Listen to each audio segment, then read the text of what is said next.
Cultura Geral. Apoio. UniBH, o complexo veterinário mais moderno da cidade. Inscreva-se em unibh.br/medvet. Caixa de Assistência OAB Nova Lima. Caminho seguro para os advogados de Minas Gerais. Instituto dos Advogados de Minas Gerais. Mais de 100 anos produzindo conhecimento, igualdade, fraternidade e liberdade.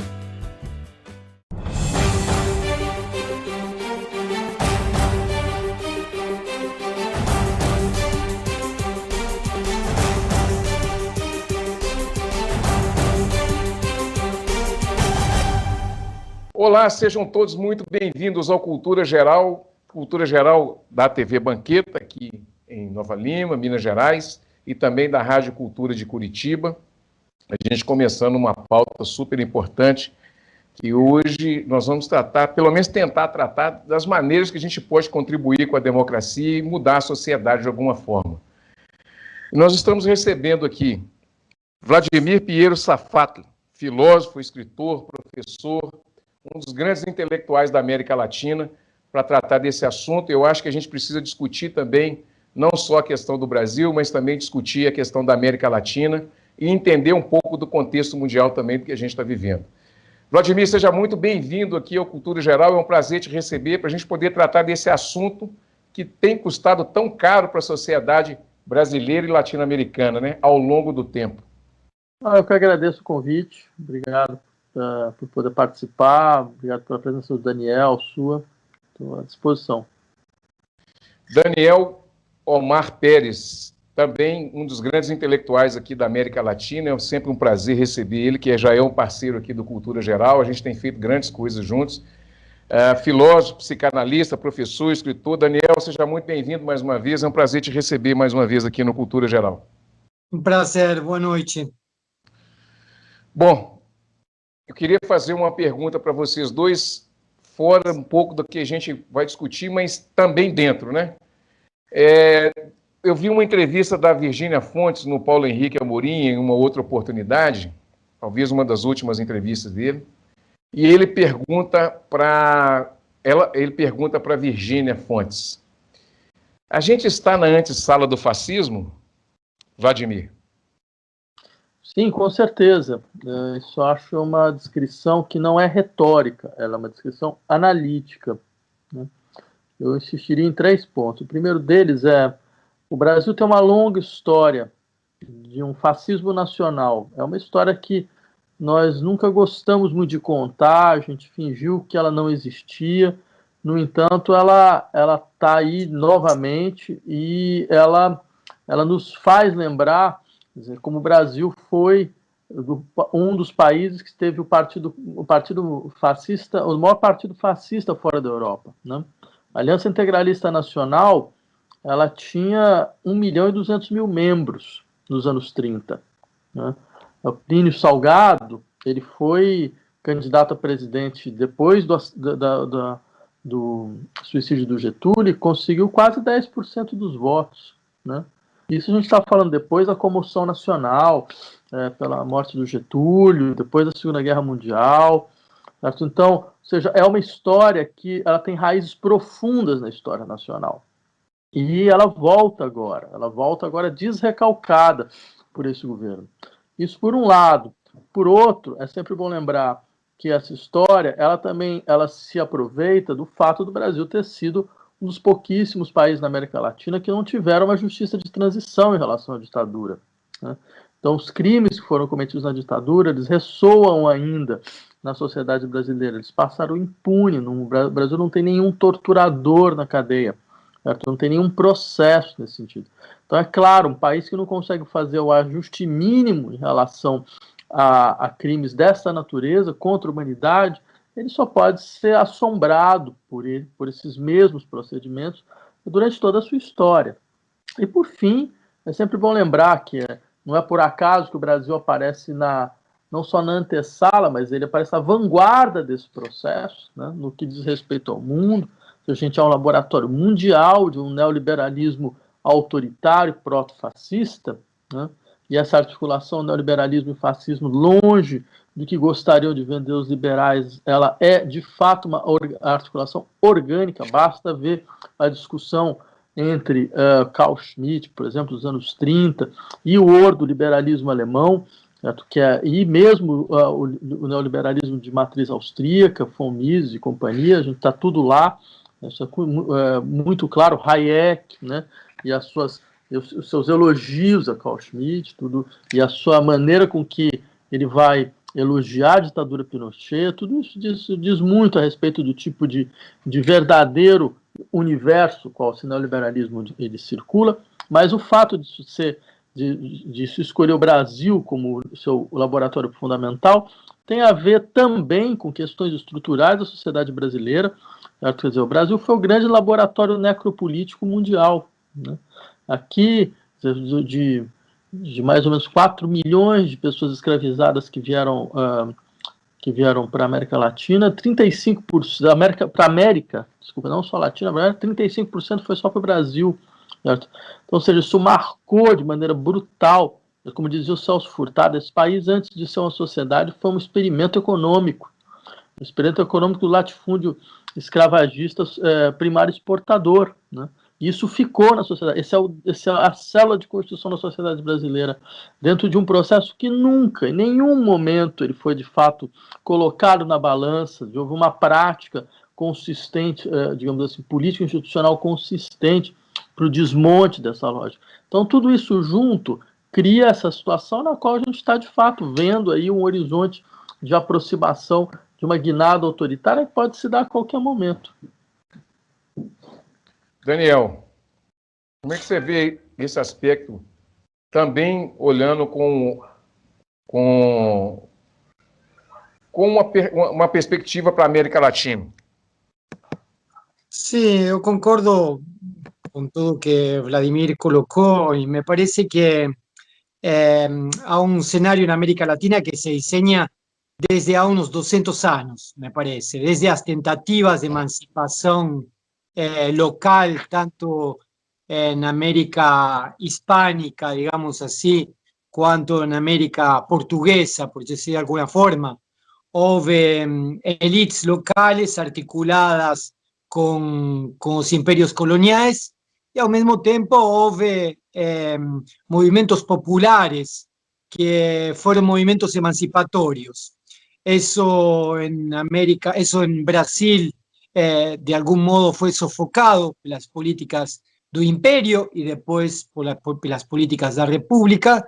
En América Latina hispánica, podríamos decir así, en el inicio del siglo XIX desenvolvieron una guerra revolucionaria que tuvo su éxito relativo en relación con el imperio, mas infelizmente las élites locales después rápidamente articularon con un nuevo imperio que de algún modo había asomando, que era Inglaterra.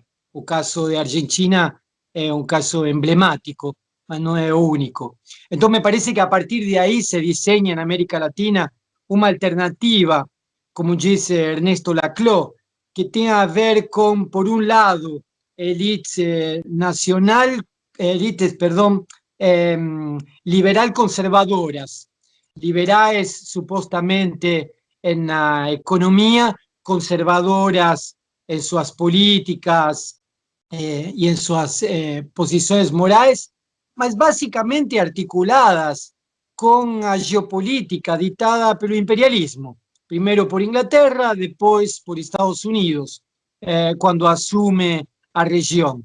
Y por otro lado, tenemos sus movimientos populares, emancipatorios, que se articulaban a través de demandas sociales que tenían a ver con teto, trabajo, terra, casa, saúde, desde a declaración de Emiliano Zapata, podríamos decir, en México, até los movimientos de Chile y Argentina. Eso atravesó el siglo XIX y el siglo XX. Y me parece que en el siglo XXI nos conseguimos, en América Latina, llevar adiante procesos de gobiernos populares muy importantes. Por la primera vez en esos 500 años de colonización y de conquista, a población de América Latina tuvo acceso, en su mayoría, a elementos mínimos. Y eso, de algún modo, duró un periodo y el imperialismo estableció una lógica a partir da intervenção política, a partir da judicialização da política, que deriva agora na militarização da política. Me parece que isso já estava estabelecido desde a tentativa de golpe de Estado a Chávez en Venezuela y desde el golpe exitoso en Honduras. A partir de ahí, todo ese proceso de golpes de Estado institucionales, por decir de alguna forma, que utilizaron os medios masivos de comunicação, as redes sociais e especialmente o poder judiciário, passou pela etapa então de judicialização do debate político, do confronto político. Quando isso se desgastou, e nós estamos vendo que lawfare se desgastou em Equador, se desgastou em Brasil, se desgasta também em Argentina, agora passamos para a segunda etapa, a etapa de militarização. Me parece que o decreto presidencial de algum modo, liberar a possibilidade de armas à população, não é por acaso, não é por acaso. Aqui já não estamos mais diante de uma alternativa de discussão de um Estado de direita versus um Estado popular. Aqui estamos diante da alternativa da fragmentação do Estado e da possibilidade de fazer política a partir de gangues, a partir de milícias, a partir de organizações privadas, destruindo também qualquer projeto político de direita desde o Estado. Então, me parece que o perigoso hoje é isso. Por outro lado, para não ser tão pessimista, eu entendo que os resultados eleitorais, como os que aconteceram na Argentina, em Bolívia, em Equador, o avanço também no Chile, marcam que o continente está em disputa, que isto aqui não está fechado e que me parece que, como disse García Linera, eu não deixo de repetir isso, uma onda neoliberal com esses traços de militarização da política também, de algum modo, está em disputa com outra onda, que é a das organizações sociais e dos movimentos populares. Vladimir, a gente está diante de um estado de exceção? Ou perto disso também? Não, o Brasil ele é uma democracia só no nome, ele acabou, não existe mais democracia alguma. Quer dizer, há 3 razões importantes a serem lembradas. A primeira delas, eu havia dito há uns anos atrás que não haveria eleição em 2018. Fui até criticado por isso, à época e tal. Eu acho que agora é a prova maior de que não houve eleição em 2018, pura e simplesmente. Quer dizer, você vê o que foi a intervenção militar dentro da configuração do processo eleitoral, dentro da configuração do jogo eleitoral. Você vê o que foi a mobilização de um braço jurídico, no braço assim, da estrutura jurídica ligada ao Lava Jato e todo tipo de... a maneira completamente obscena e fora da lei com que todo o processo foi feito, exatamente para que você chegasse ao resultado que chegou. Só que o fato é que eles imaginavam que, chegando a esse resultado, certo, eles seriam os primeiros beneficiários desse processo. Mas o que aconteceu foi outra coisa, eu diria assim, houve um golpe militar, né? Só que o Brasil ele é exímio em criar milhares de alternativas. A gente cria coisas que o mundo ainda não viu, né? A gente criou uma ditadura militar, por exemplo, que era capaz de perpetuar-se durante 21 anos, assinando, inclusive, com decretos internacionais contra a tortura, enquanto torturava, né? Então a gente viu esse processo. Foi um processo no qual algumas peças foram movidas para que as Forças Armadas tomassem o poder, né? Existe essa leitura de que, na verdade, há uma tensão entre o Bolsonaro e as Forças Armadas. Na verdade, é tudo o mesmo grupo. Você tem uma situação na qual 7 mil membros das Forças Armadas seja na ativa, ou seja, na reserva, eles ocupam o governo, são eles que gerenciam o governo, de uma vez por todas.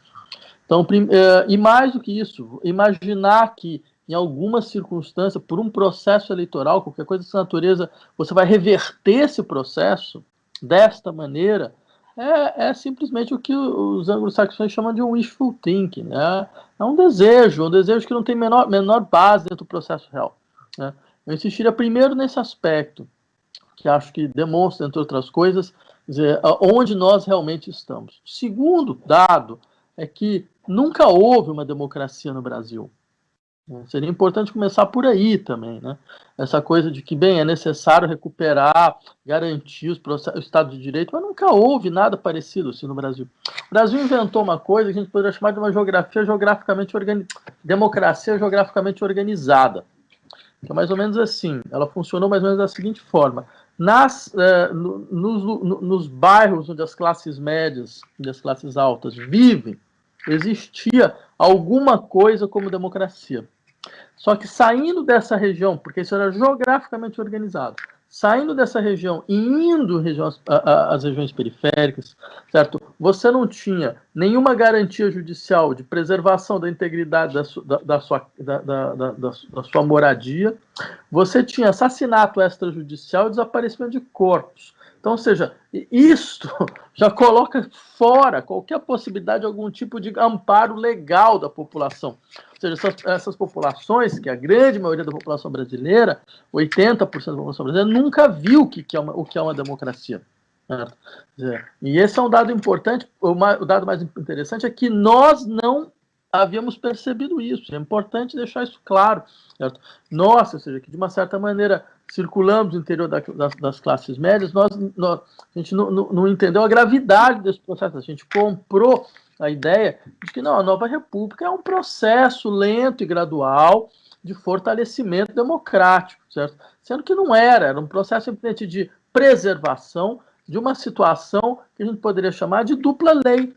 Dupla lei. Você tem uma lei que vige num lugar, você tem outra lei que vige em outro lugar. Certo? Uma lei escrita que vige no lugar e uma lei não escrita que vige em outro lugar. Esse é um dado importante porque isso nos leva em direção ao que eu chamaria de um terceiro ponto, que é, bem, a tarefa que se coloca na sociedade brasileira é criar algo que ela nunca conseguiu criar. Ela nunca teve força para criar. Certo? E acho que a primeira condição para isso é que ela assuma o seu fracasso. Ela assuma claramente o seu fracasso. Ela assuma que ela não foi capaz de criar uma estrutura minimamente democrática que pudesse dar conta das aspirações das suas populações.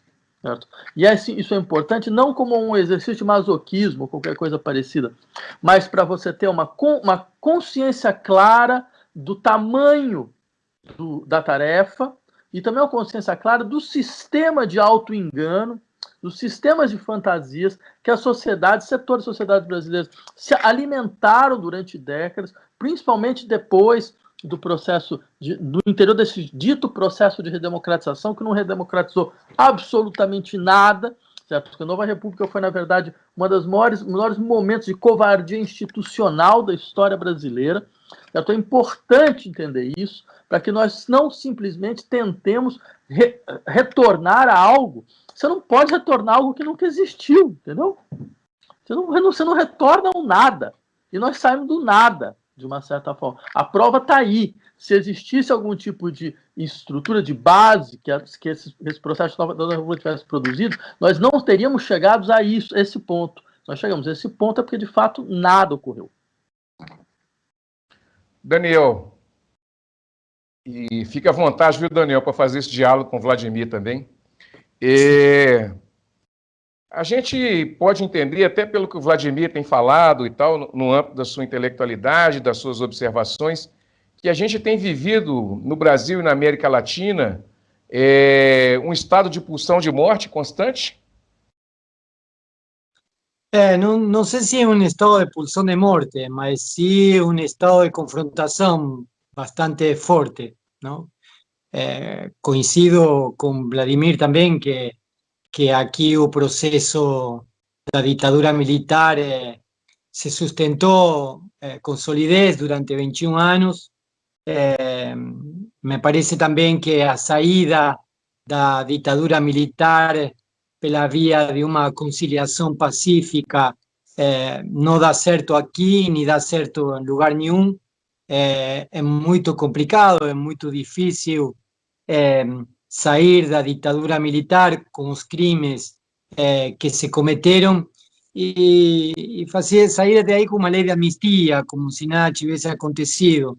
Me parece que a forma de recomposição de uma sociedade, a forma de recomposição dos laços sociais, do tecido social, se faz, me parece, sim, a partir do processo, do devido processo e do julgamento dos crimes que se cometem durante uma ditadura.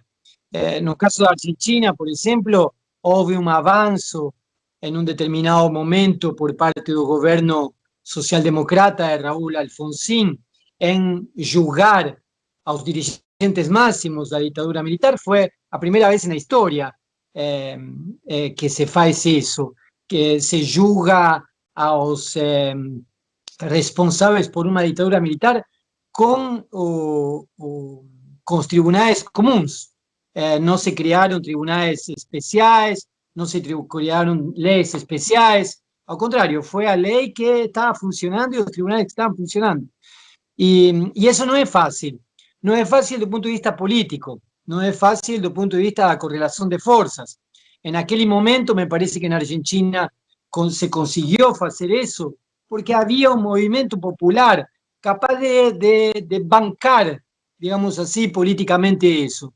Yo acho que en Brasil tal vez no tenha existido esa correlación de fuerzas y es por eso que eso no se crió. O sea, yo estoy inclinado a pensar de que o julgamento a los torturadores y a los responsables por crímenes no se realizó no pela vontade de alguém, sino que no se realizó porque no había un apoyo popular que permitiese levar adiante ese proceso. Me parece que a mesma coisa acontece na experiência do governo popular no início do século XXI. Houve um governo que levou adiante políticas públicas de inclusão social, que de algum modo ampliou direitos, que de algum modo integrou pessoas à sociedade. E me parece que também esse processo não se aprofunda porque não há condições de base para poder aprofundar os direitos, não? Hoje, na América Latina, nós vemos também isso. Vemos um governo popular em Argentina, mas bastante tímido, bastante preocupado, porque também não há uma correlação de forças que lhe possibilite levar adiante a radicalização desses processos. Por isso, insisto en que se trata de una disputa. No se trata de un corpo fechado de un lado y de un corpo fechado do otro, sino de un lugar en disputa. O Estado, as organizações sociais, os espaços públicos son espaços en disputa, me parece. Y en ese sentido, a saída, me parece, es justamente poder trabalhar a partir de novas organizações sociais. Aí também coincido com Vladimir, me parece que não se trata de voltar para trás, não se trata de voltar para um passado, longe disso, sino se trata de reformular modos de organização novas. E nesse sentido, aí eu estava pensando no que Vladimir escreve. Vladimir escreveu vários livros, eu tenho vários deles aqui, mas tem três que me parece que fazem uma série. Um é Um Esforço Mais, o outro é O Circuito dos Afetos, e outro é o último que eu li dele, que é Maneiras de Transformar Mundos. Me parece que a partir de aí nós temos um diagnóstico, mas também temos alguns elementos teóricos para poder desenvolver outro tipo de prática. E o que me chamou a atenção desses livros, dos dois últimos que citei aqui, O Circuito dos Afetos e de Maneira de Transformar Mundos, que um é decididamente, já no subtítulo, ele fala de corpos políticos, desamparo e o fim do indivíduo. y en maneras de transformar mundos. Vladimir trabaja a partir de un diálogo con aquellos que defienden políticas identitarias. Por eso, en ese sentido, me gustaría dar más un paso y preguntar para Vladimir Safatelbo, a partir de lo que você escribió, ¿cómo es que nos posicionamos diante do que acontece hoje, diante de 2022? Então, eu diria duas coisas, Daniel. A primeira delas é que talvez eu não concorde muito com a tese da correlação de forças desfavoráveis, né, no caso brasileiro, por algumas razões. A primeira delas, perceba, por exemplo, o governo Lula, ele chegou a ter, em um momento, a ser um governo onde o presidente da República tinha 84% de aprovação popular, né? A Dilma chegou a ter ainda mais do que isso. Isto nunca mais vai acontecer na história brasileira. A chance disso acontecer é mínima, muito pequena. Vou dizer nunca mais, porque a gente nunca sabe o que acontece. Mas a chance é mínima, né? Ou seja, se numa situação como essa você não consegue transformar essa popularidade em uma correlação de forças favoráveis, então você percebe que é um troço neurótico aí. É um troço neurótico. Nenhuma situação seria uma correlação de força favorável, certo? Eu me pergunto se a gente, pelo menos no caso brasileiro, a gente não precisa do fantasma da correlação de força sempre desfavorável, né? Eu lembraria, por exemplo, a gente teve durante todo esse tempo justificativas do modelo gradualista e consensual que a esquerda de governo implementou no Brasil, a partir da justificativa de que esse seria um modelo seguro, lento, mas seguro, né? E o resultado a gente vê qual é a segurança que a gente teve. Ou seja, havia um erro brutal de avaliação, né? Eu insistiria em vários momentos da história brasileira, isso fica claro, entre outras coisas, pelo menos para mim, que o discurso da correlação de forças desfavorável é simplesmente a justificativa para uma ausência completa do ponto de vista dos aparatos institucionais, por um lado, dos aparatos da esquerda brasileira, das estruturas de organização da esquerda brasileira, da sua incapacidade completa de projeção de algum tipo de futuro diferente do que seria um mero reajuste, digamos, de circulação de bens e de riquezas, que foi o nosso horizonte. A esquerda brasileira ela tem uns horizontes desenvolvimentistas, que é a nossa versão do que seria um pacto social-democrata, que é o seu horizonte real. Ela não imagina nada para além disso. Ela não consegue imaginar, né? E o resultado é um pouco esse. Para isso, ela precisa desmobilizar radicalmente toda e qualquer possibilidade de consolidação de uma força de combate que permitiria às dinâmicas sociais de terem um outro tipo de realidade social, de intervenção no interior do campo social, certo? O caso 2013 é um caso exemplar, quer dizer, a esquerda brasileira, ela à sua maneira, ela implodiu o que poderia ter produzido em 2000. Ela precisou implodir, porque ela não tinha nenhuma maneira de dar conta disso. Ela estava parada, ela ficou parada, suas organizações estão completamente paradas, nas mesmos tipos de organização dos anos 50. Esse é o nosso horizonte. Então, isso por um lado. Por outro, eu insistiria, me parece que esta paralisia, ela se dá, entre outras coisas, porque nós só temos uma ideia do que é um corpo político no Brasil. Só tem uma ideia de como um corpo político se constitui. Isso é um elemento do interior da nossa história, né? Ou seja, quando a sociedade brasileira ela vai, entre muitas aspas, bem, ela se constitui num modelo que é um pouco esse, que eu insistiria, é um modelo getulista. Que é um modelo getulista, que é o modelo que o Lula recuperou, né? Essa é pelo menos a minha leitura. O lulismo é um getulismo redivivo, né? Com todos os problemas que o getulismo tem e com toda essa fantasia de que, bem, você vai conseguir, como dizia o velho Getúlio, entendeu? O problema não são meus inimigos, mas são meus aliados. Eu tenho que saber como é que eu vou, afinal de contas, conseguir, à sua maneira, botar todos esses aliados numa mesa, né? Quer dizer, os setores mais reacionários, não, os setores fascistas, né? O Getúlio tinha um setor fascista que eu apoiava, e você tinha um setor progressista, né? O Filinto Miller de um lado, Oswaldo Aranha do outro, entendeu? Isso a gente conhece, a gente viu de novo a sua maneira. O governo Lula é um governo que levou um golpe de si mesmo. Isso foi o fato que a gente deveria começar a história do Brasil daí, entendeu? Da primeira reunião ministerial do governo Temer, né, onde você encontrava praticamente todos os ministros dos governos anteriores, né? Todos eles praticamente todos tinham sido ministros dos governos anteriores. Eles tinham dado o golpe. Foi um golpe interno, você percebe? Então, é claro, dentro de um contexto como esse, eu diria que o que é necessário ao país é ser capaz de projetar a possibilidade, a potencialidade de construção de novas formas de corpos políticos, né, entre outras coisas. Certo? Mas isso pressupõe, eu diria, no caso brasileiro, quer dizer, pressupõe não só uma espécie de luto daquilo que foi o nosso modelo fundamental de organização, mas pressupõe também a consciência de que, é claro, quer dizer, se um elemento bloqueador desse horizonte foi a crença de que, por estarmos em um processo meio retardado, né?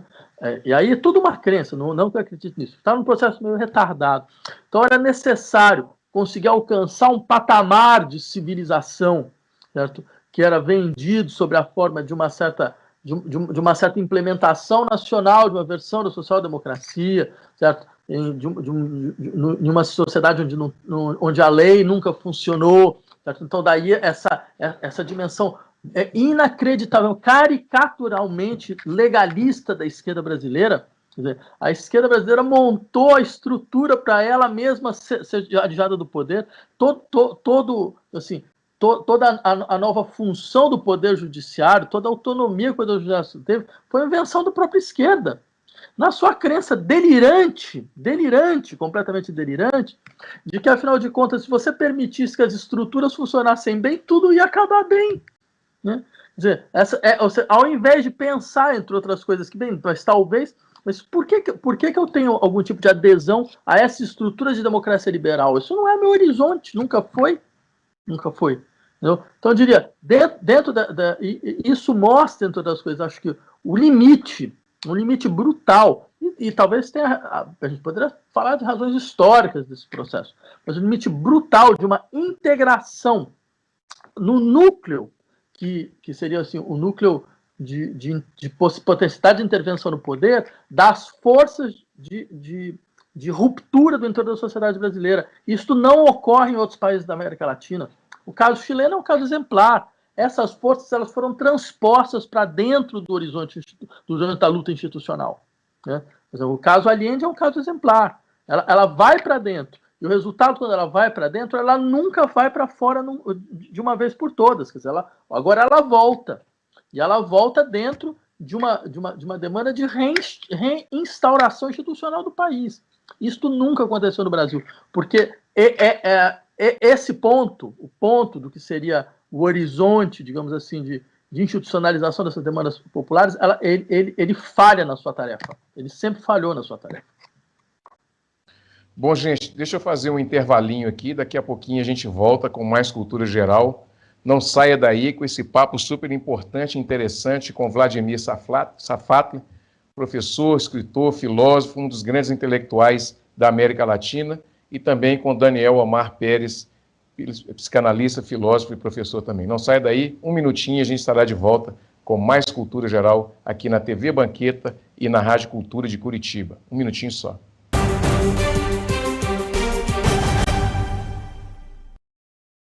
Com fome, fica muito difícil aprender. Por isso, vamos entregar milhares de kits pedagógicos para crianças e jovens e para suas famílias, cestas de alimentos e de material de limpeza. Assim, todos vão estudar protegidos e bem alimentados. Não é fácil, mas com a sua ajuda é possível. Criança nota 10. Proteger a infância é acreditar no futuro. Apoio TV Banqueta. Todos os dias, milhares de pacientes de Nova Lima, Raposo e Rio Acima procuram o Hospital Nossa Senhora de Lourdes para receber atendimento, sendo que 80% deste atendimento é pelo SUS. O Hospital Nossa Senhora de Lourdes é filantrópico e sem fins lucrativos, por isso precisamos de toda a ajuda possível.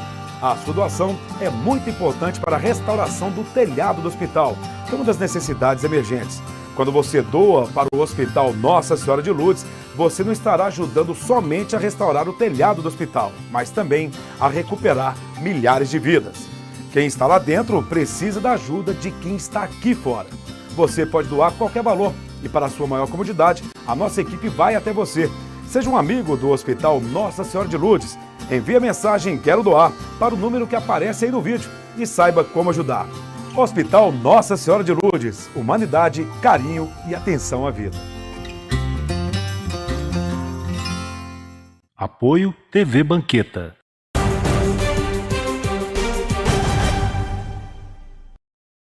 Bom, de volta com Cultura Geral aqui na Rádio Cultura de Curitiba e na TV Banqueta.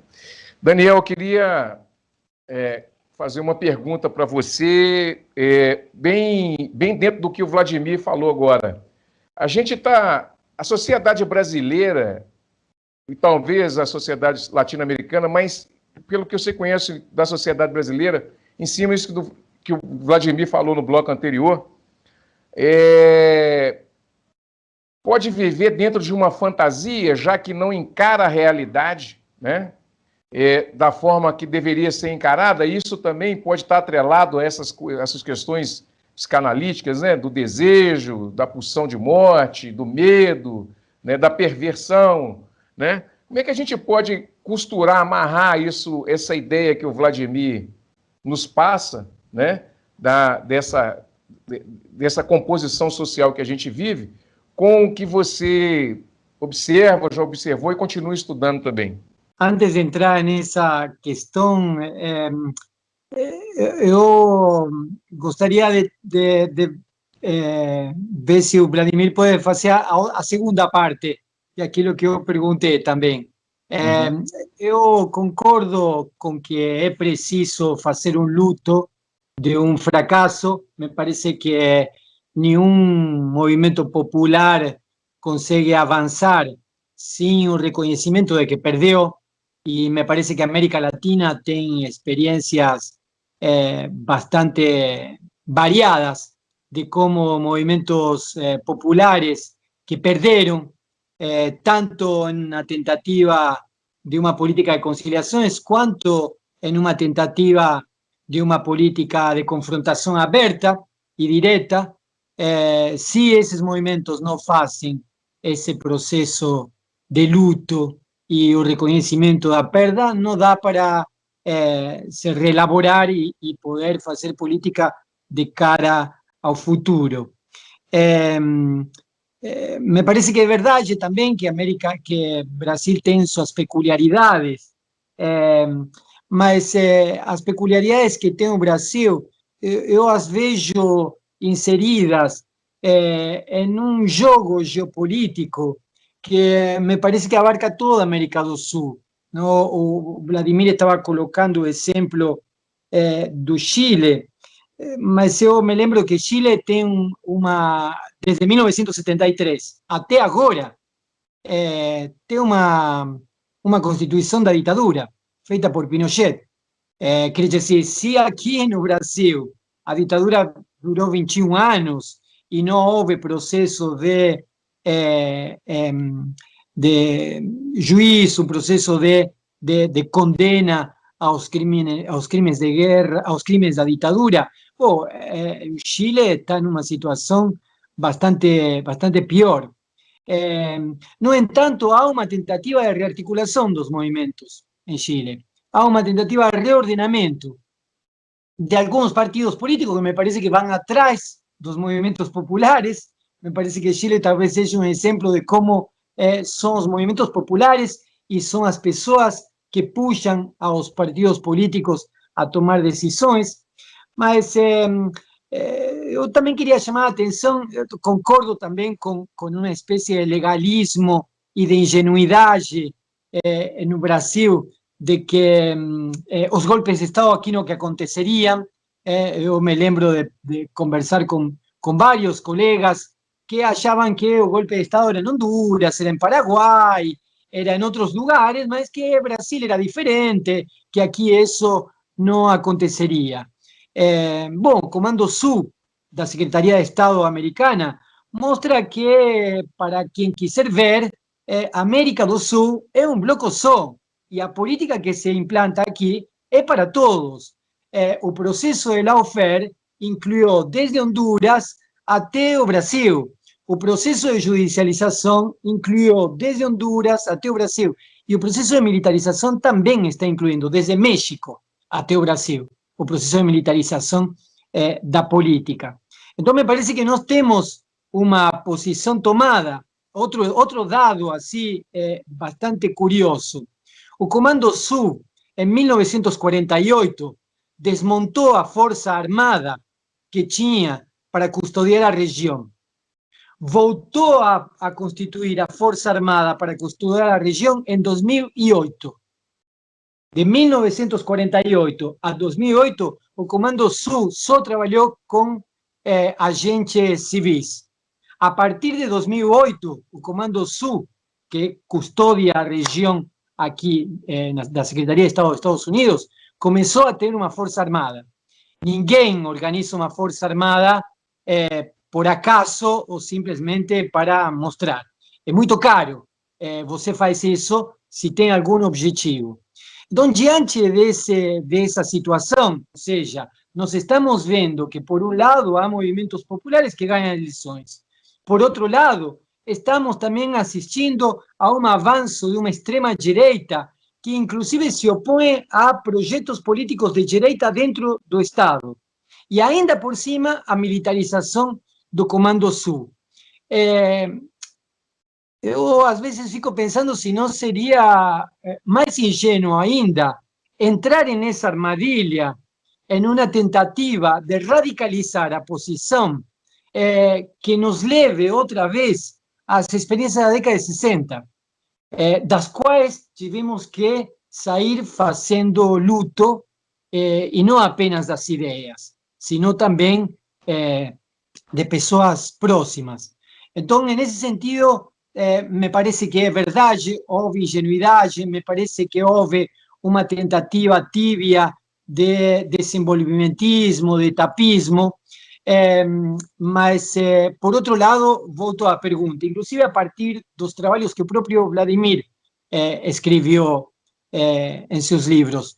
Como construir desde as organizações populares, como construir desde as pessoas dispersas uma força popular capaz de levar um projeto político de emancipação social adiante nessas condições.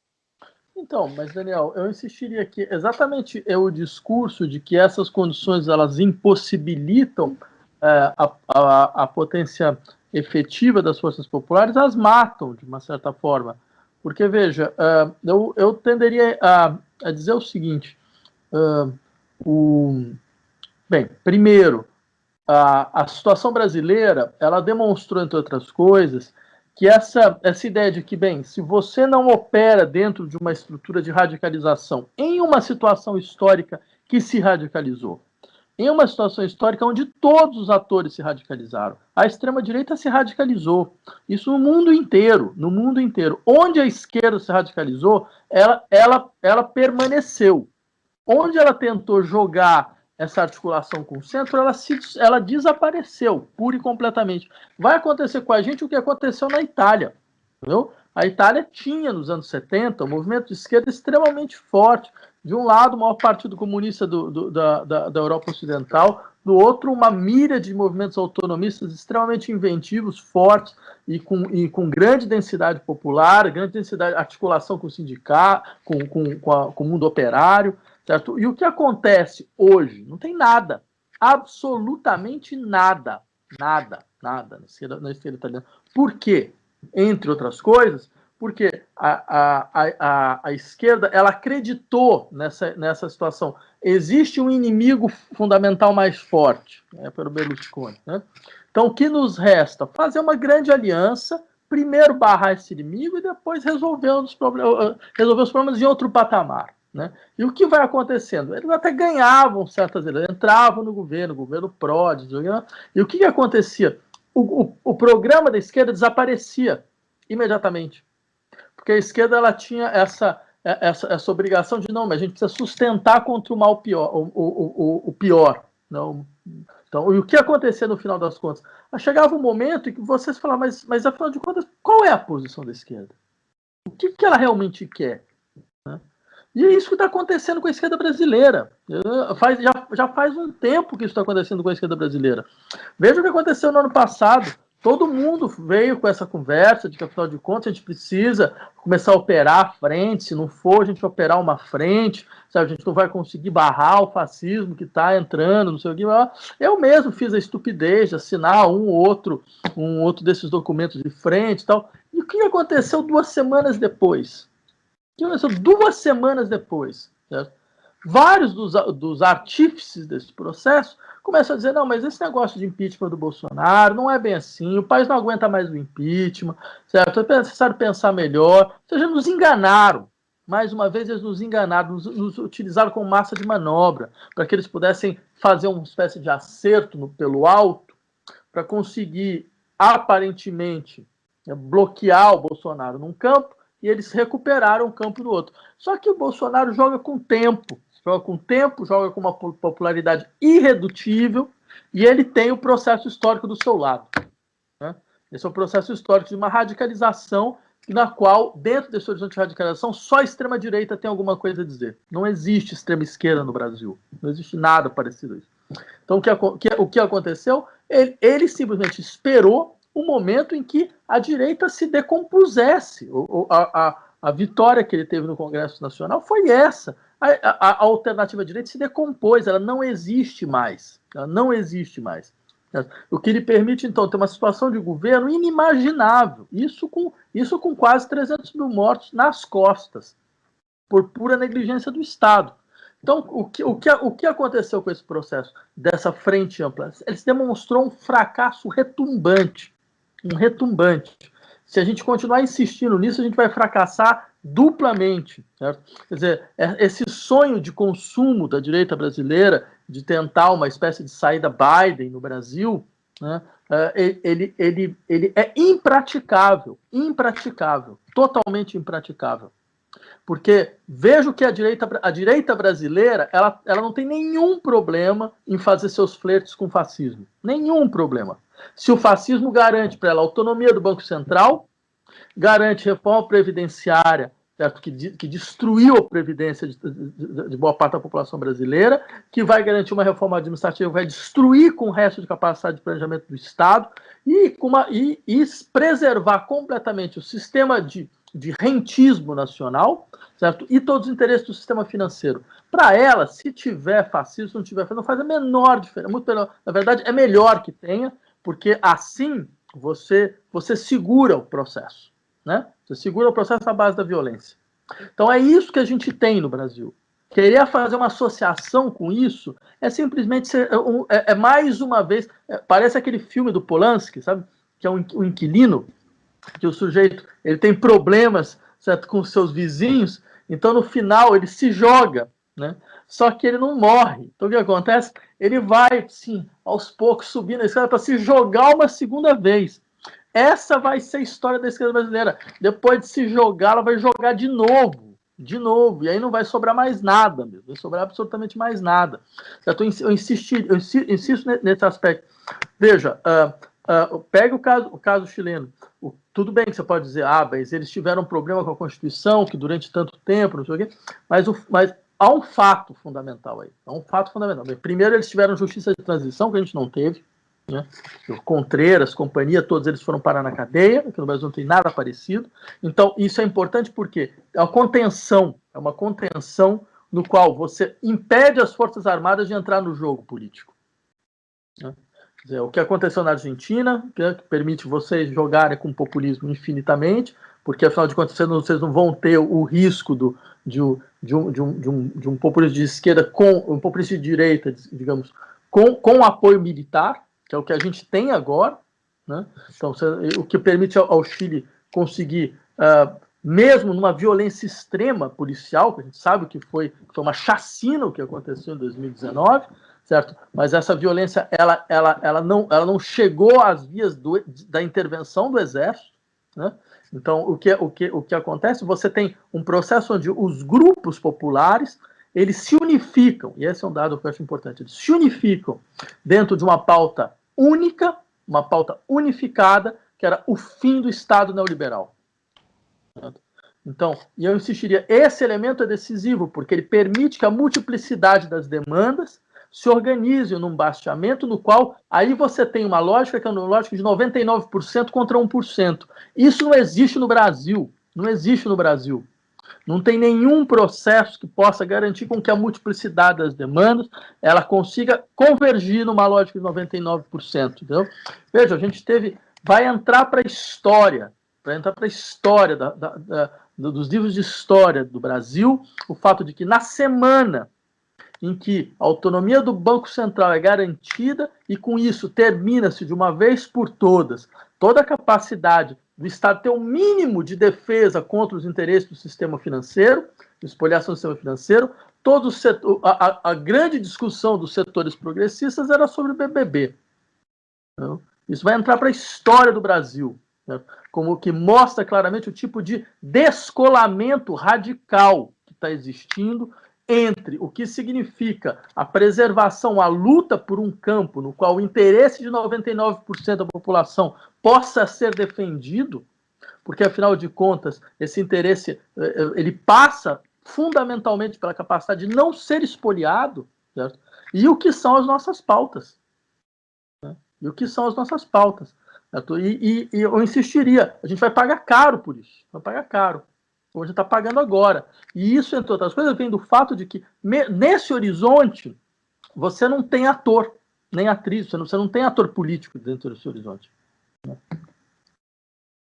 Daniel,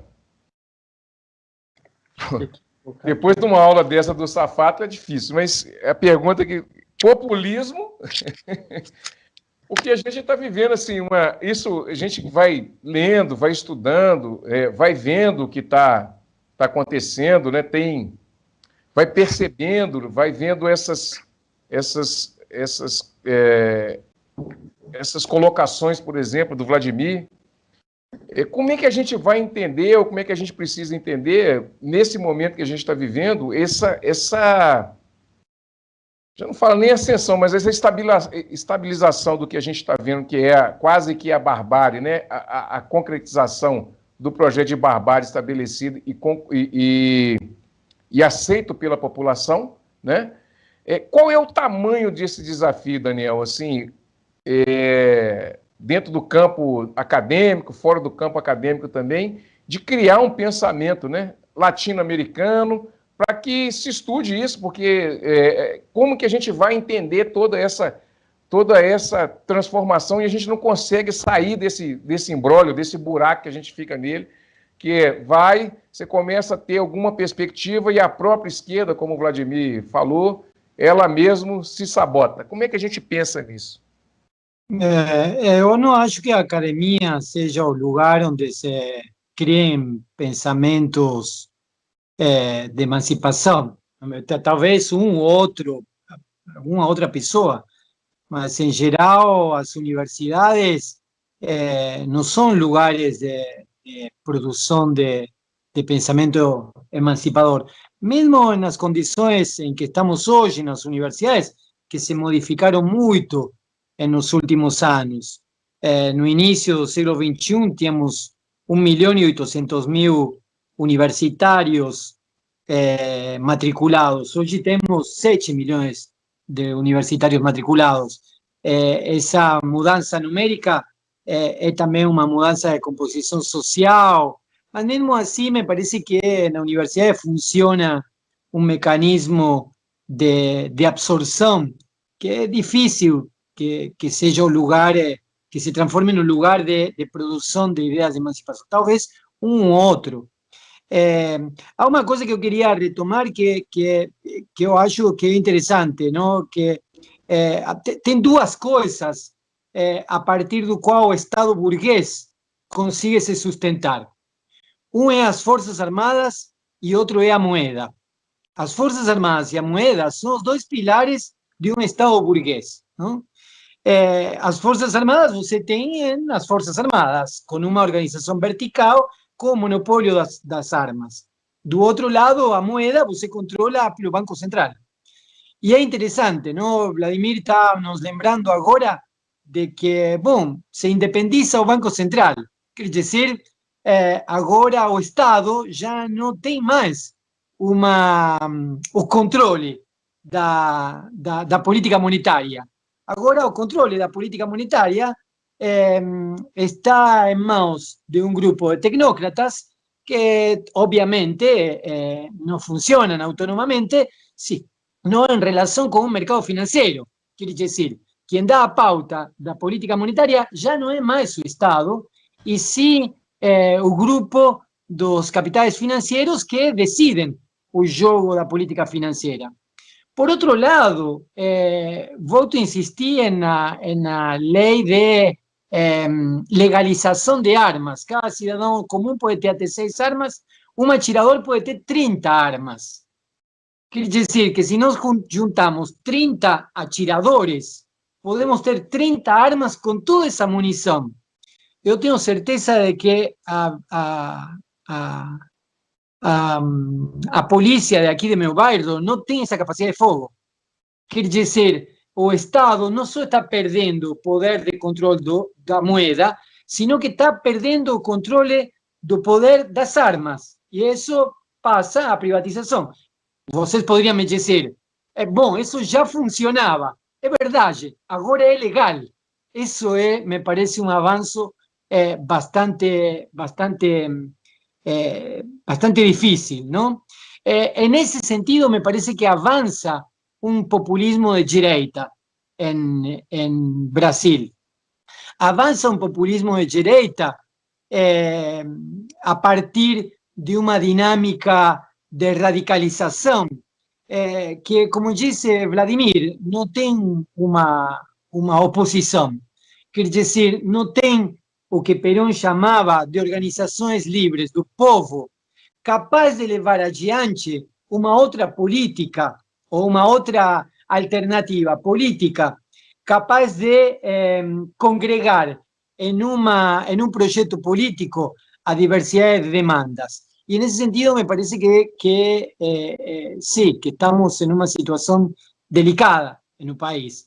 Me parece que há grupos, há coletivos nas bases, há organizações de base que me parece que estão, de alguma forma, comprometidas com uma dinâmica própria, que não conseguem fazer com que as demandas de um coletivo possam ser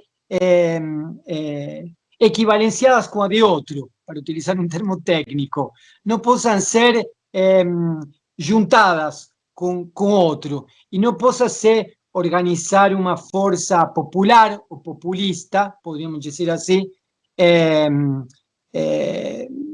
progressista, se você quiser, de inclusão social. Essa coisa, Daniel, porque eu acho muito importante esse ponto, eu diria que nos falta até a gramática de luta, né? Para você ver, só para dar um exemplo, né? Veja como hoje muitos mesmo dos horizontes da esquerda, né, se servem da ideia da defesa do empreendedorismo popular, né, como uma forma de emancipação social, né?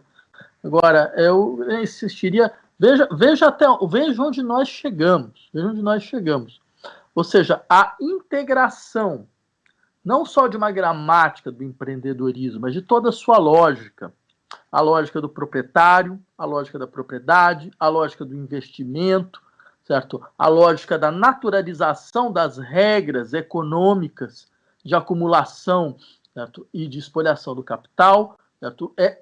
Este elemento ele aparece como não problemático para setores hegemônicos da esquerda nacional que admitem esse discurso, entendeu? Que admite o discurso, não, mas a forma de emancipação é transformar as pessoas, é permitir que um tipo de empreendedorismo comunitário que vem das periferias possa ganhar espaço. É claro, quer dizer, o que isso significa em última instância? Nós perdemos até na nossa capacidade de projetar uma outra forma de existência. Então, nesse sentido, se isso é o caso, então por que alguém vai votar na esquerda? Votem quem sabe falar de empreendedorismo de verdade, entendeu? Para que eu vou ter um substituto? Eu chamo original. O original faz melhor. Mas por outro lado, me parece que há, por exemplo, organizações campesinas que, longe de ter um projeto de empreendedorismo, o que fazem é ter um projeto de agricultura familiar, onde acolhem pessoas totalmente desamparadas, sem absolutamente nada, acolhem, e o primeiro que recebem lá é um prato de comida. É um prato de comida, é um lugar, um teto onde não se molhar, onde não passar frio ou sol, e a partir de aí se faz um trabalho social. Então, me parece que essas formas de organização social são longe de ser empreendedorismo, não esperam, digamos assim, por dizer de alguma forma, a toma do poder para poder resolver as questões cotidianas. Ou seja, me parece que a questão aqui não é nem esperar que um dia uma grande transformação aconteça e todos possamos viver felizes, nem apostar à política do empreendedorismo, mas sim a ter organizações sociais capazes de acolher as pessoas. E me parece que existe isso no movimento campesino, no movimento camponês, existe nos movimentos sem teto, por exemplo, aqui perto de Campinas, há experiências dessas muito bem sucedidas, se é que se pode chamar dessa forma, mas me parece que isso é insuficiente. Me parece que, em geral, muitas organizações estão no registro da demanda em relação com um Estado que não lhes dá aquilo que lhes seria de direito. Eu acho que assim, é insuficiente, entre outras coisas, porque elas serão massacradas. Por melhores que sejam as suas práticas, por melhores que sejam as suas dinâmicas, por elas serem obrigadas a operar dentro de uma dimensão de microestruturas, elas vão ser massacradas, porque existe algo que chama macroestrutura, e essa macroestrutura está em outra direção. Então, exatamente por ela estar em outra direção, ou ela desativa o potencial contagiante dessas experiências, ou ela, literalmente, pela violência, ela destrói. Então, eu insistiria, existe dois níveis dentro da luta política, e o problema, acho que no caso do Brasil, é que não há vínculo mais nenhum entre esses dois níveis. Um nível é o nível da organização microestrutural, e que ele existe. São as formas múltiplas de resistência das populações mais vulneráveis, certo? A capacidade que elas têm de estabelecer relações de solidariedade, certo? E de desenvolver uma série de práticas e políticas que consigam minorar os processos de violência às quais tais populações são submetidas. Elas existem, elas são fundamentais, certo? Elas são heróicas, é o mínimo que se possa dizer, elas são heróicas. Só que essas microestruturas, elas vão ser massacradas se não há uma dimensão macroestrutural da política. E essa dimensão, ela entrou em colapso no Brasil. Ela entrou em colapso, em larga medida. Então, o que acontece? Você poderia ter um processo, a gente está falando do processo chileno, porque ele é interessante nesse sentido. Essas microestruturas, elas sustentam uma macroestrutura potencial outra. A potencialidade de uma outra macroestrutura. E isso dá uma força multiplicada para todo mundo. E isso no Brasil sumiu.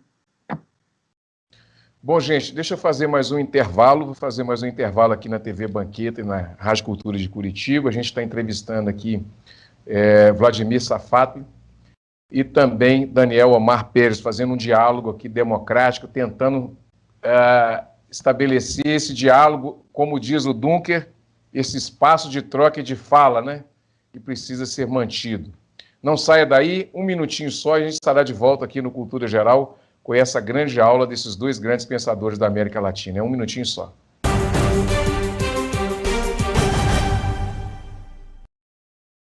Todos os dias, milhares de pacientes de Nova Lima, Raposo e Rio Acima procuram o Hospital Nossa Senhora de Lourdes para receber atendimento, sendo que 80% deste atendimento é pelo SUS. O Hospital Nossa Senhora de Lourdes é filantrópico e sem fins lucrativos, por isso precisamos de toda a ajuda possível. A sua doação é muito importante para a restauração do telhado do hospital, que é uma das necessidades emergentes. Quando você doa para o Hospital Nossa Senhora de Lourdes, você não estará ajudando somente a restaurar o telhado do hospital, mas também a recuperar milhares de vidas. Quem está lá dentro precisa da ajuda de quem está aqui fora. Você pode doar qualquer valor e, para a sua maior comodidade, a nossa equipe vai até você. Seja um amigo do Hospital Nossa Senhora de Lourdes. Envie a mensagem "Quero doar" para o número que aparece aí no vídeo e saiba como ajudar. Hospital Nossa Senhora de Lourdes. Humanidade, carinho e atenção à vida. Apoio TV Banqueta. Com fome, fica muito difícil aprender. Por isso, vamos entregar milhares de kits pedagógicos para crianças e jovens e para suas famílias, cestas de alimentos e de material de limpeza. Assim, todos vão estudar protegidos e bem alimentados. Não é fácil, mas com a sua ajuda é possível. Criança Nota 10. Proteger a infância é acreditar no futuro. Apoio TV Banqueta.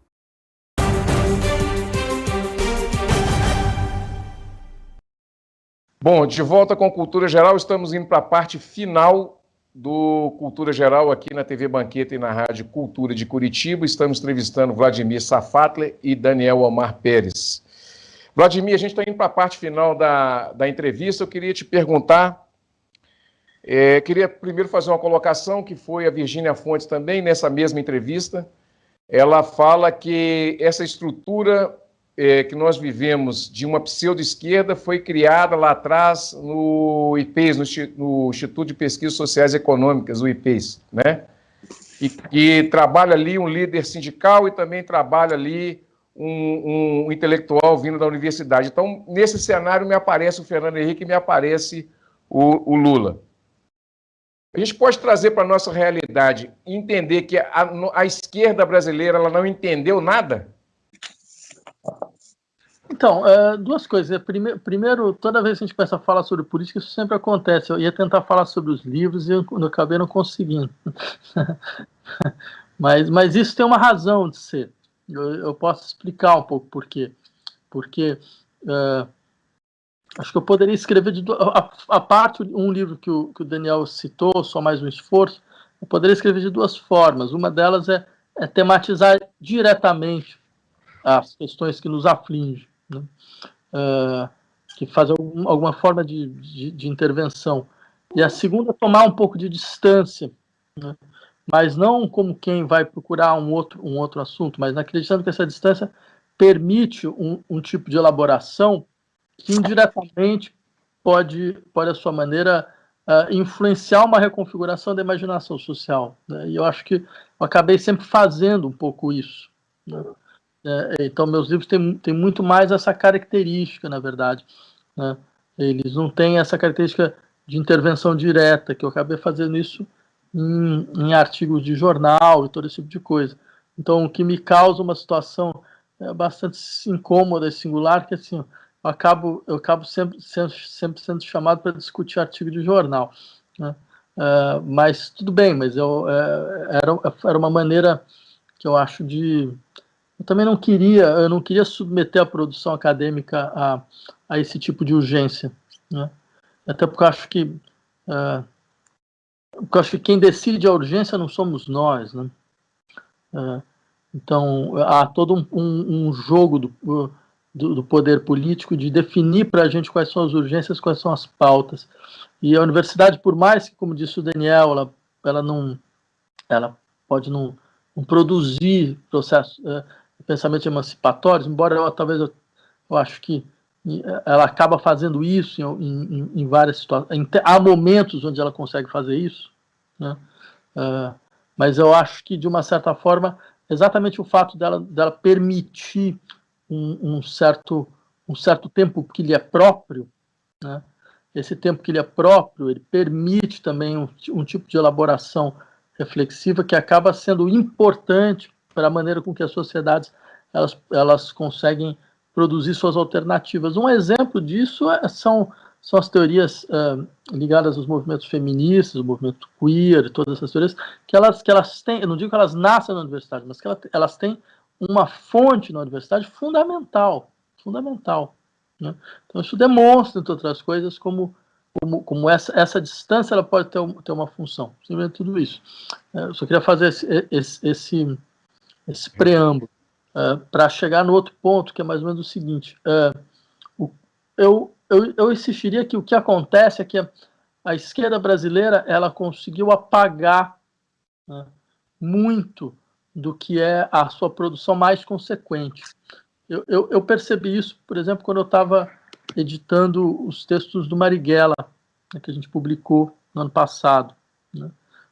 São textos teóricos, em larga medida, além dos textos da época da guerrilha. E eu levei um susto, né? O mínimo que eu posso dizer. Veja, eu que sou uma pessoa ligada à esquerda nacional, tal, desde antes de nascer, de uma certa forma, ou seja, porque esse é o meu horizonte, eu não tinha nenhum conhecimento, não conhecia o tipo de diagnóstico, né, social que era próprio de uma das figuras mais importantes da esquerda brasileira. Entendeu? Ou seja, ela tem a capacidade de apagar-se assim, mas que é inacreditável, de ir lá, por exemplo, descobrir uma série de diagnósticos sobre os limites dos processos de conciliação nacional, que por tristeza profunda foram repetidos 40 anos depois, né? São processos que, à sua maneira, voltaram 40 anos depois. Basta ler a carta que o Marighella escreve para o Partido Comunista Brasileiro, falando por que ele ia largar o Partido Comunista e entrar para a luta armada, né? Porque ele falou, olha, o Partido Comunista tinha uma densidade eleitoral, mesmo que ele não tivesse participação de eleições, tinha uma densidade, massa enorme, né? O que a gente fez com essa densidade? A gente entrou dentro de uma crença de que era possível compor com o setor progressista da burguesia nacional em prol de um processo gradativo, lento e seguro, certo? De distribuição de renda e de transformação social. O resultado foi um golpe militar. Mas um golpe militar do qual a gente não estava nem preparado. Um golpe já sem tiro. Não teve uma resistência, não teve nada, absolutamente nada. Entendeu? Então eu diria, existe, na verdade, uma necessidade da esquerda brasileira recuperar suas lutas, né? Nenhum processo de transformação se dá sem uma atualização das dinâmicas históricas que o produziram.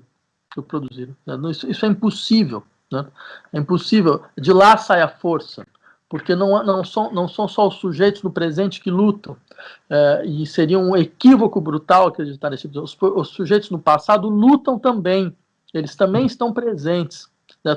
E a presença deles ela é um elemento fundamental para você ter uma força de outra natureza em atuação, certo? Então, essa ideia de que você tem simplesmente demandas individuais específicas, isso é um fato. O Laclau entendeu isso de maneira fantástica, quando ele fala, olha, você pensa como é que deu a Revolução Soviética. A Revolução Soviética, ninguém saiu à rua gritando comunismo, a não ser um grupo muito limitado lá, né? A maioria foi gritar o quê? Paz e pão. Só que aí vem a coisa fantástica. Você tem um processo histórico que faz com que essas palavras sejam transfiguradas, elas se transmutam em outras palavras, imediatamente. Por quê? Porque você tem uma densidade histórica em operação, entendeu? Você tem sujeitos que eles espectralmente, a política é feita de espectros, né? Isso. E uma leitura brutalmente simplista, materialista, vulgar, não entende isso. Ela é feita de espectros. Esses espectros significam há uma dinâmica de lutas passadas que elas precisam ser atualizadas em todos os lados, por todos os lados. E exatamente, assim, um dos elementos importantes para o nosso enfraquecimento é essa implosão brutal do tempo político. Isso é interessante, porque eu quero te perguntar, não? Eu estava vendo o livro O Circuito dos Afetos, onde você propunha uma política do desamparo e o fim do indivíduo, e quando eu terminei de ler aquele livro, naquela época, fiquei um pouco em estado de agonia, digamos. Eu entendo que o momento do desamparo é um acontecimento necessário. Agora, de aí a fazer política, a minha pergunta era como. Eu entendo que é preciso o fim do indivíduo, mas como que passamos a uma nova forma de viver juntos, podríamos dizer assim, que é o que faz a política. E o livro O Circuito dos Afetos me deixava um pouco nessa situação de incerteza. Quando eu terminei de ler Maneiras de Transformar Mundos, aí eu entendi muito mais claramente como você parte do debate com a questão das demandas, as demandas individuais, as demandas coletivas, como isso não avança se não passamos para a articulação de demandas unificadas. E me parece que isso que Laclau mostrava, o que você, de seu modo, também está trabalhando, me parece que de algum modo também ecoava um pouco Marx, quando Marx falava de que, bom, que a luta sindical era importante. Agora, se não se passava para a luta política, íamos estar eternamente falando sobre as 8 horas, o domingo, o descanso, mas era necessária a identidade coletiva dos trabalhadores no sindicato, mas era fundamental isso em uma organização política que lute pelo poder político. Aí eu vou avançando no livro Maneiras de Transformar o Mundo, e quando eu chego ao capítulo 4, Ato Analítico, aí eu espero que você, essa é uma ilusão minha, eu espero que você avance com as ideias peronistas de organizações livres do povo, com as organizações sociais de Ernesto Laclau e a luta pela hegemonia, e você está falando de uma gramática, de um processo revolucionário e de nova gramática. Agora, com essa, eu te pediria se você pode estender um pouco mais isso. Agora, com essa explicação que você está dando, eu estou conseguindo entender melhor aquilo que está nesse livro. Me parece que seria interessante escrever um próximo livro nesse sentido, que seja a continuidade de Maneiras de Transformar Mundos, nessa forma de resgatar um sujeito, um coletivo de emancipação, não se articula se não é capaz de se reconhecer em uma história que precisa reconhecer centenas de lutas quilombolas, centenas de lutas indígenas, decenas de lutas de movimentos de trabalhadores industriais e camponeses no Brasil. Quer dizer, se nós contamos a história de Brasil 500 anos, com Cabral, Dom Pedro, a libertação dos escravos graças à boa vontade de uma princesa, e depois uma república, certamente não há como organizar uma identidade coletiva que de algum modo tenha uma perspectiva emancipadora. Por isso, agora entendo que essa gramática se trata de alguma forma, se entendi bem, de resgatar essa história. Sim, essa é uma dimensão, e eu queria explicar por que todas as vezes que é questão de definir processo de organização, é verdade, eu nunca passo essa linha, né? Mas isso é uma decisão de caso pensado, né? Eu acho que não faz sentido a teoria falar sobre organização, né? Por uma série de razões, né? A primeira delas... Lenin escreveu O que fazer. Sim, mas isso não era um livro de teoria. Isso era um livro dentro de um processo. Isso era a ação de um revolucionário dentro de um processo efetivo, né, de luta social, né? E eu acho que ele não era um professor universitário falando sobre teoria, né? Não. Falando sobre política, acho que é totalmente diferente isso, né? E mesmo quando você pega, sei lá, um livro do Lenin mais teórico, Estado e Revolução, ele diz muito pouco sobre o que é organização, muito pouquíssimo, e muito pouco que seria um Estado pós-revolucionário. Ele tem 2 ou 3 considerações um pouco mais gerais, uma reflexão sobre... E é um livro, e é uma reflexão importante. Mas aí vem a questão que eu queria insistir. Bem, os processos de organização, eles não podem ser previstos, né? Não é possível prever processos de organização. Eles se dão de maneira absolutamente contingente, dentro de situações locais, devido exatamente à plasticidade, ao caráter, eu diria, promíscuo da política, necessariamente promíscuo da política, né? De saber, para mim, a política tem uma coisa, é como o Lévi-Strauss falando da bricolagem. Ela tem uma dinâmica, as suas organizações são assim, e por isso essas são organizações que funcionam em determinadas circunstâncias e depois não funcionam mais, né? Chega a ser... ou às vezes funciona 2 vezes e não funciona uma terceira. Todos os elementos completos. E se você tentar teorizar, é claro, é fácil você teorizar depois que o processo aconteceu, né? Mas você não prevê nada nesse sentido, você não tem nenhuma projeção nesse sentido, né? Então, por isso que o que a teoria pode fazer primeiro quando ela faz essas considerações, você pode ver, são dos domínios de uma certa generalidade, e que não é boa. Não é boa. Eu acho que o que ela pode fazer, ela insistir em 2 pontos. Primeiro, o que a gente fez ainda, a gente pode fazer muito mais, né? Então, mostrar potencialidades do que significa fazer muito mais. E segundo, para se agir politicamente, é necessário um devir sujeito, um devir agente dos sujeitos, um devir agente político dos sujeitos. Certo? O que significa essa transformação em sujeito político? Isso pode ser um objeto de teoria, eu acho, né?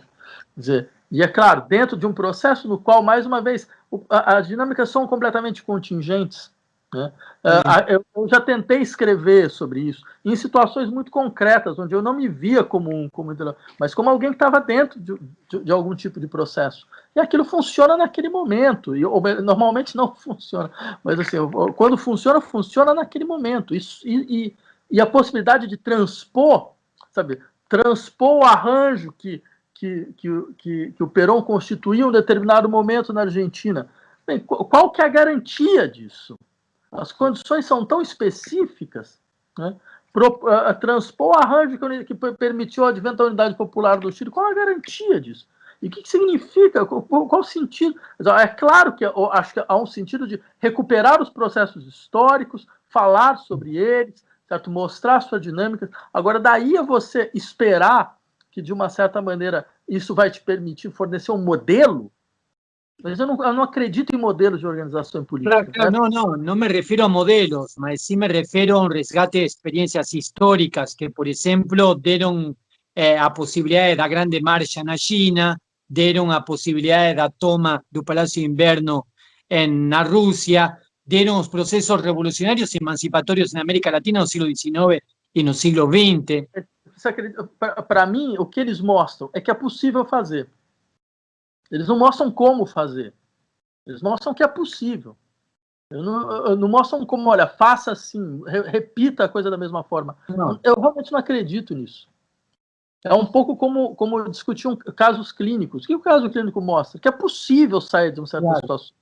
Agora, não te mostra como sair, porque aquilo foi um indicativo de uma situação muito específica. Você vai tentar repetir, alguma coisa pode funcionar, outra coisa não vai funcionar. É um pouco isso. Uhum. Bom, gente, chegamos ao final do Cultura Geral. Tem que liberar o Vladimir aqui, que nos atendeu com esse carinho tão grande. Eu acho que o debate não se esgota, a conversa não se esgota, e eu acho que construir uma sociedade, pelo menos dentro daquilo que dentro daquilo que nós nos propomos, tem sido pujante, né? A gente vai tentar fazer isso mais vezes. Vladimir, muito obrigado pela sua atenção, pelo seu carinho, e espero contar com você aqui em outras oportunidades. Abraço, Daniel.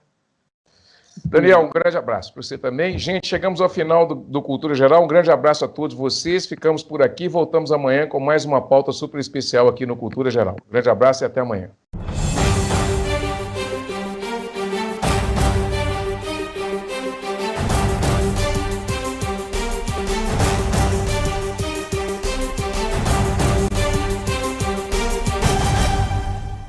Cultura Geral. Apoio. UniBH, o complexo veterinário mais moderno da cidade. Inscreva-se em unibh.br/medvet. Caixa de Assistência OAB Nova Lima. Caminho seguro para os advogados de Minas Gerais. Instituto dos Advogados de Minas Gerais. Mais de 100 anos produzindo conhecimento, igualdade, fraternidade e liberdade.